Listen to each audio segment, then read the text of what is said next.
नमस्कार दोस्तों, स्वागत है आपका हमारे चैनल स्टडी विद पीके में। दोस्तों आज हम आपके लिए बहुत ही इंपॉर्टेंट क्वेश्चन लेकर आए हैं। जी हाँ दोस्तों, टॉप 30 क्वेश्चन लेकर आए हैं दोस्तों, जो आपके एग्जाम में लगातार पूछे जाते हैं। जी हाँ दोस्तों, अक्सर ये क्वेश्चन आपको एग्जाम में देखने को मिलते हैं, इसलिए दोस्तों आज हम इन क्वेश्चन को आपके सामने लेकर आए हैं मॉडल पेपर के थ्रू। ठीक है, जो कि दोस्तों आपकी आगामी एग्जाम एमपीपीएससी और एमपी पुलिस कांस्टेबल के लिए बहुत ही फायदेमंद होंगे। तो वीडियो को दोस्तों अंत तक जरूर देखिएगा, और दोस्तों अगर वीडियो पसंद आए तो लाइक और शेयर जरूर कीजिएगा। बहुत ही अच्छे क्वेश्चन होंगे दोस्तों, आपके एग्जाम से रिलेटेड होंगे। ठीक है, और दोस्तों अगर आप चैनल को पहली बार देख रहे हैं तो चैनल को सब्सक्राइब कर लीजिए और बेल आइकन पर प्रेस कर लीजिए, जिससे कि दोस्तों न्यू वीडियो की अपडेट्स आपको लगातार मिलती रहे, कोई भी वीडियो आपसे मिस ना हो। ठीक है, तो चलिए दोस्तों स्टार्ट करते हैं बिना किसी देरी के।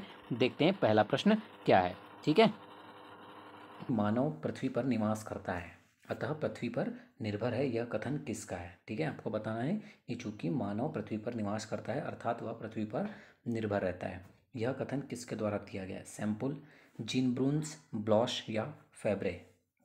ठीक है दोस्तों, उपरोक्त कथन जो है कि चूंकि मानव पृथ्वी पर निवास करता है अतः पृथ्वी पर निर्भर है, यह कथन दिया गया है जीन ब्रून्स के द्वारा। ठीक है, किसके द्वारा दिया गया है, जीन ब्रून्स के द्वारा यह कथन दिया गया। तो याद रखिएगा ऑप्शन नंबर सेकंड आपका आंसर हो जाएगा। ठीक है ना, चलिए नेक्स्ट क्वेश्चन देखते हैं। क्वेश्चन नंबर सेकंड, भारतीय संविधान अपना प्राधिकार किससे प्राप्त करता है। ठीक है, क्वेश्चन नंबर सेकंड बहुत ही इंपॉर्टेंट क्वेश्चन है। आपको बताना है कि भारतीय संविधान अपना प्राधिकार किससे प्राप्त करता है। भारत की जनता से, भारतीय स्वतंत्रता अधिनियम 1947 से, राष्ट्रपति से या सर्वोच्च न्यायालय से। ठीक है, भारतीय संविधान अपना प्राधिकार जो प्राप्त करता है दोस्तों, याद रखिएगा भारत की जनता से करता है। ठीक है ना, किससे करता है, भारत की जनता से। ऑप्शन नंबर फर्स्ट आपका आंसर हो जाएगा, भारत की जनता से भारतीय संविधान अपना प्राधिकार प्राप्त करता है। ठीक है, चलिए क्वेश्चन नंबर थर्ड है, गणितीय भूगोल का प्रारंभकर्ता निम्न में से कौन है। आपको बताना है कि गणितीय भूगोल का प्रारंभकर्ता किसे माना जाता है या कौन है। थेल्स, टॉलमी, स्ट्रैबो या थियोफ्रैक्टस। ठीक है, तो दोस्तों आपको बताना है कि गणितीय भूगोल का जो प्रारंभकर्ता है, आपको पता होना चाहिए, काफ़ी इंपॉर्टेंट क्वेश्चन है क्योंकि वो है थेल्स। ठीक है, किसे माना जाता है गणितीय भूगोल का प्रारंभकर्ता, थेल्स को। ठीक है ना, तो ऑप्शन नंबर फर्स्ट आपका आंसर है। नेक्स्ट क्वेश्चन है, संविधान के किस अनुच्छेद के अंतर्गत लोक सेवा आयोग के सदस्य को हटाया जा सकता है। मोस्ट एमपी क्वेश्चन है। ठीक है ना, आपको बताना है कि संविधान के किस अनुच्छेद के अंतर्गत लोक सेवा आयोग के सदस्य को हटाया जा सकता है। 317, 315, 316 या 318। ठीक है ना, संविधान के किस अनुच्छेद के अंतर्गत हटाया जा सकता है लोक सेवा आयोग के सदस्य को, वो हटाया जा सकता है 317। ठीक है, अनुच्छेद 317 के अंतर्गत लोक सेवा आयोग का जो सदस्य है उसे हटाया जा सकता है। मोस्ट एमपी क्वेश्चन है, याद रखिएगा। भूगोल को मानव पारिस्थिति के रूप में परिभाषित करने वाला विद्वान कौन है। विडॉल डी लॉब्लॉश, जीन ब्रून्स, हैटनर या एच बैरोज। ठीक है, भूगोल को मानव पारिस्थिति के रूप में जिन्होंने परिभाषित किया था दोस्तों, वो विद्वान हैं एच बैरोज। ठीक है, किसने किया था, बैरोज ने किया था। तो ऑप्शन नंबर 4 आपका आंसर हो जाएगा, बैरोज।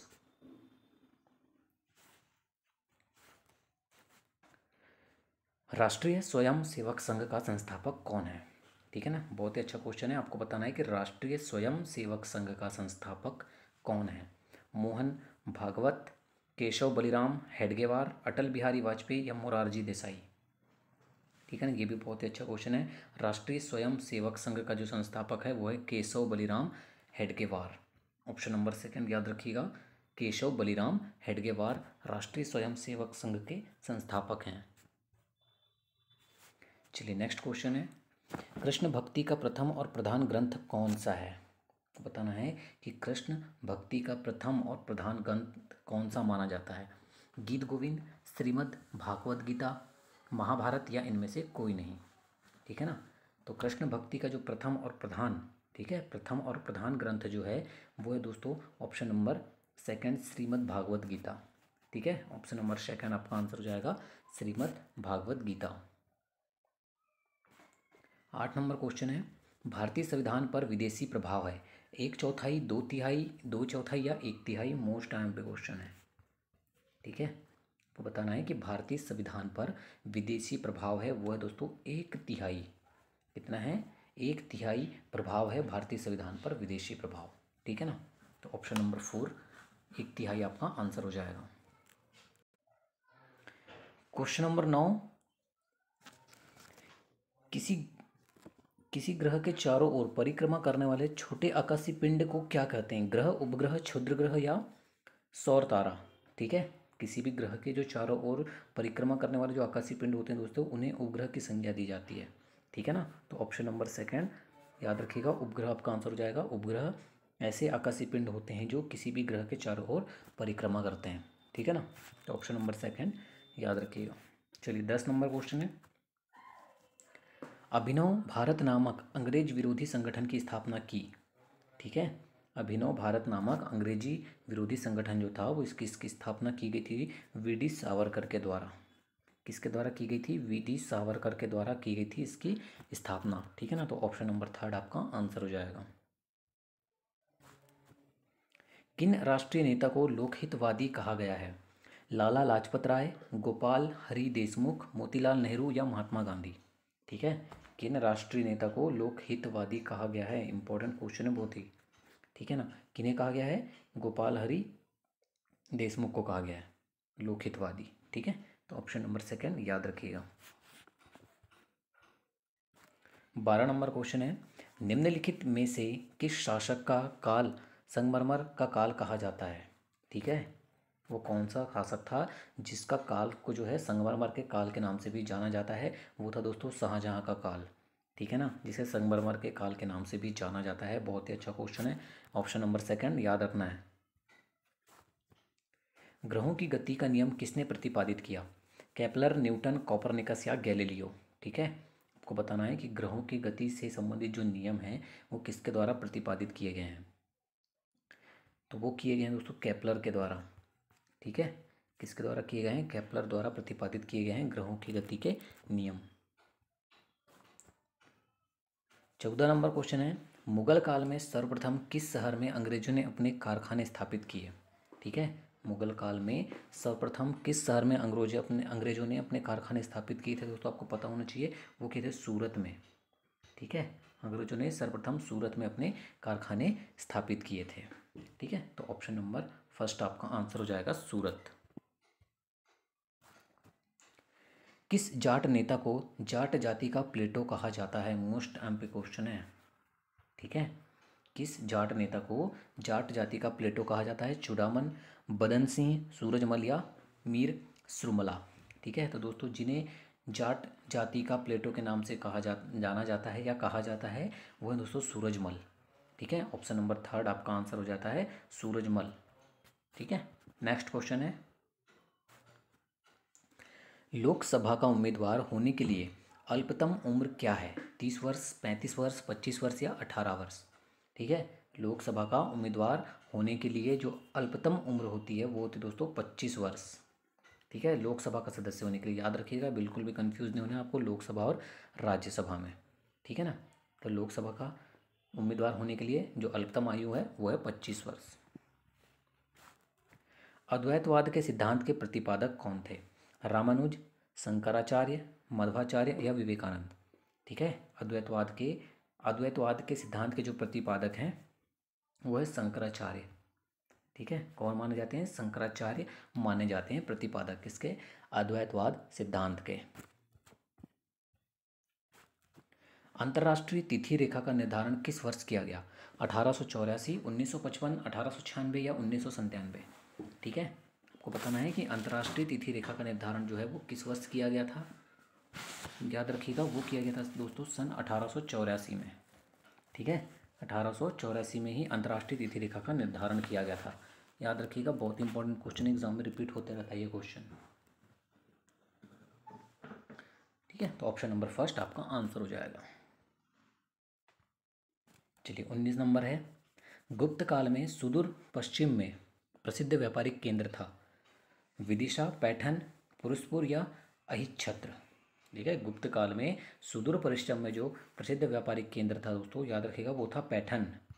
ठीक है, कौन सा था? पैठन केंद्र था, जो कि एक व्यापारिक केंद्र था। ठीक है, कहाँ पर? गुप्त काल में सुदूर पश्चिम में। तो ऑप्शन नंबर 2 आपका आंसर हो जाएगा।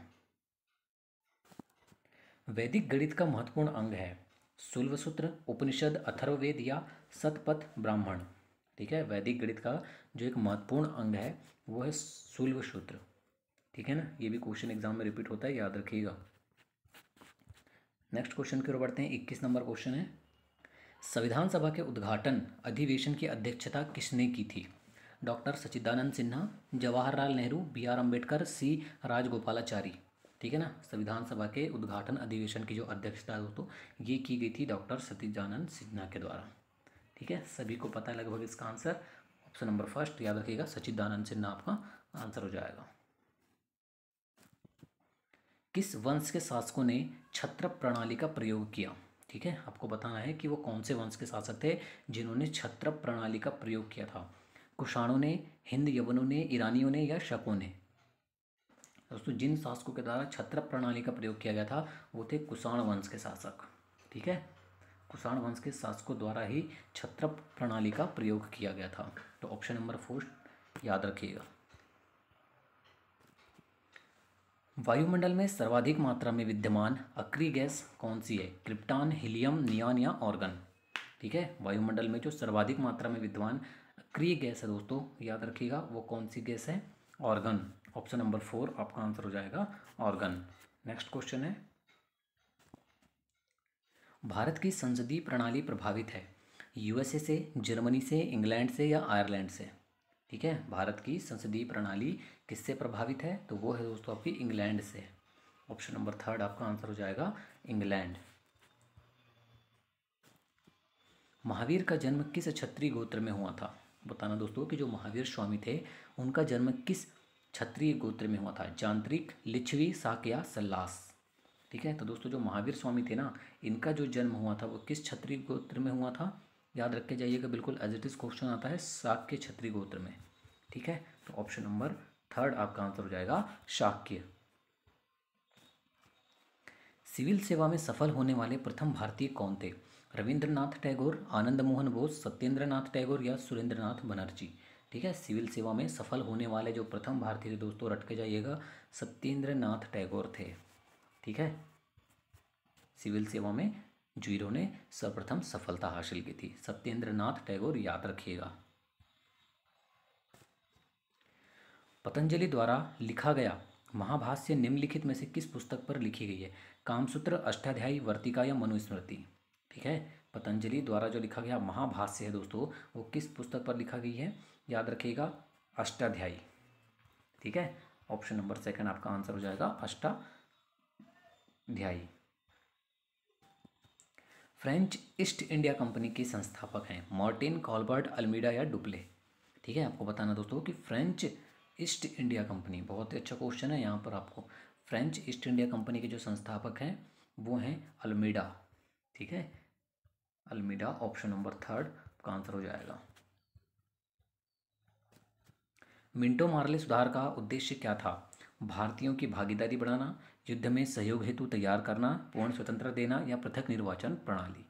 ठीक है ना, बिल्कुल एज इट इज क्वेश्चन आता है, मोस्ट टाइम पे क्वेश्चन है ये। मिंटो मार्ले सुधार का जो उद्देश्य था दोस्तों वो था पृथक निर्वाचन प्रणाली। ठीक है, ऑप्शन नंबर 4 आपका आंसर हो जाएगा पृथक निर्वाचन प्रणाली। संघात्मक शासन व्यवस्था को सर्वप्रथम किस देश ने अपनाया? अमेरिका, रूस, नाइजीरिया या कनाडा? ठीक है ना, ये भी दोस्तों आपको एक क्वेश्चन जरूर पूछे जाते हैं संविधान से कि संघात्मक शासन व्यवस्था को सर्वप्रथम किस देश ने अपनाया था? दोस्तों कनाडा ने। ठीक है, कनाडा के द्वारा ही संघात्मक शासन व्यवस्था को सर्वप्रथम अपनाया गया था। ठीक है, तो ऑप्शन नंबर 4 याद रखिएगा, बहुत ही इंपॉर्टेंट क्वेश्चन। वीडियो को अंत तक देखने के लिए धन्यवाद दोस्तों। वीडियो पसंद आए तो लाइक और शेयर जरूर कीजिएगा, और हाँ दोस्तों इसी तरह की वीडियो पाने के लिए हमारे चैनल को सब्सक्राइब जरूर करें।